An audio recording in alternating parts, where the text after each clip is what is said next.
1947 பாகிஸ்தான் படையெடுத்து காஷ்மீரை தாக்கியபோது RSS ஸ்வயம் சேவகர்கள் மிக முக்கிய பங்கு வகித்தார்கள். முதலில் ஜம்முவுக்குள் சதிவேலி செய்தவர்களை அடக்கி ஜம்மு விமான தளத்தை விரிவுபடுத்தும் அவசர பணியில் ஈடுபட்டனர். 500க்கும் மேற்பட்ட ஸ்வயம் சேவகர்கள் 7 நாட்கள் இரவும் பகலும் உழைத்து விமானங்கள் தரையிறங்கும் வகையில் தளம் செப்பனியிட்டனர். அதில்தான் பாரத ராணுவத்தின் டெக்கோட்டா விமானங்கள் வந்து இறங்கின. அதற்கிடையில் சாலைகளையும் மிக வேகமாக அமைத்து ராணுவம் நகரவும் போராடவும் தேவையான வழியை உருவாக்கினர். எல்லையோர கிராமங்களில் உள்ளூர் தேச துரோகிகள் பாகிஸ்தானியர்களோடு கைகோர்த்ததால் ஆயிரக்கணக்கான இந்துக்கள் படுகொலை செய்யப்பட்டனர். பெண்கள் கடத்தப்பட்டனர்.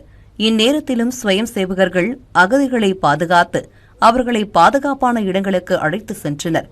பல இடங்களில் உயிரை பணயம் வைத்து போராடி 100க்கும் மேற்பட்டோர் வீரமரணமடைந்தனர். கோட்லி என்ற எல்லை நகரம் பாகிஸ்தானிய தாக்குதலால் ஆபத்தில் இருந்தது.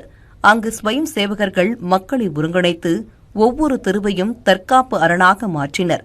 வெடிமருந்து பாசறையில் பற்றாக்குறை ஏற்பட்டபோது கிருஷ்ணலால் தலைமையிலான 20 ஸ்வயம் சேவகர்கள் குண்டுகள் பொழியும் மலைச்சரிவில் இருந்து 17 வெடிமருந்து பெட்டிகளை மீட்டனர்.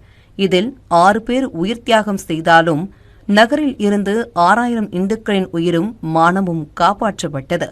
காஷ்மீர் பள்ளத்தாக்கிலும் ஸ்வயம் சேவகர்கள் மிலிஷியா படையில் சேர்த்து ராணுவத்துடன் சேர்ந்து போராடினர். ஸ்ரீநகரை பாதுகாக்கும் பணியில் பண்டிட் மன்மத் உள்ளிட்டோர் வீரமரணமடைந்தனர். ஆரம்பத்தில் ஷேக் அப்துல்லாவின் அரசு இவர்களின் பங்களிப்பை ஏற்றுக்கொண்டது. பின்னர் நிலைமை உறுதியானதும் அவர்கள் மெல்ல பின்வாங்கப்பட்டனர். மொத்தத்தில் ஜம்மு காஷ்மீரின் கடும் நெருக்கடியான சூழலில் ஸ்வயம் சேவகர்களின் தியாகமும் வீரமும் பாரத ராணுவத்திற்கு துணை நின்று ஆயிரக்கணக்கான மக்களின் உயிரையும் காப்பாற்றி காஷ்மீரை பாரதத்துடன் இணைக்க வழி செய்தன.